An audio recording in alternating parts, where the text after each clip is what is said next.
It's been 76 years since the Battle of Normandy, a battle that marked the beginning of an end to a global crisis which dramatically altered people's way of life. Author of War Baby Mike Strange highlighted some of the key parallels between that war and the global pandemic we face now.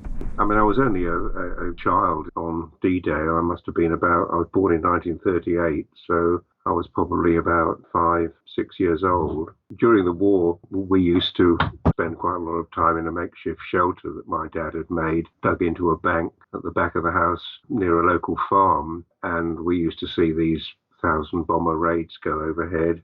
People tended, I suppose, to obviously be scared. We were generally scared of an invasion at that time.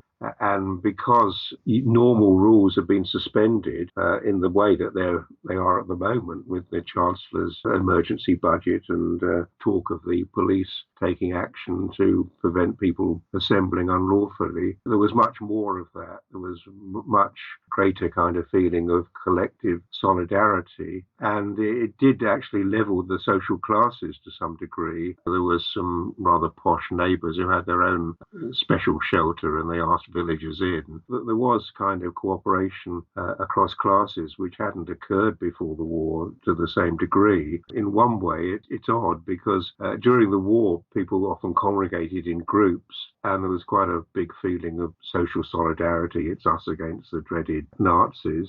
Now, of course, everybody's isolated, and I think people get a bit paranoid having to do their own thing. So there isn't that feeling of solidarity. And I think also because there are some mixed messages coming from the government. Johnson wanting to be all very bonhomie, and other people rather more serious, I think. It's taken a long time for the government to come to terms with the gravity of the situation. The local farmer had supplies of food for feeding his chickens and animals, and he used to give us extra supplies that we weren't technically entitled to. It was just a kind of good neighbourly act. So people did help each other out in a whole variety of ways. And I suppose there are parallels here. Mark, my younger son's just arrived to collect the groceries for us because we're self-isolating. And a neighbour knocked on the door the other day and asked if we wanted something, and they got me a pack of margarine. So there are parallels where people are being very helpful, and out of this, although people are self-isolating, there may be a resurgence of the feeling of a community. And because everybody's in it together, we might have a slightly more egalitarian view.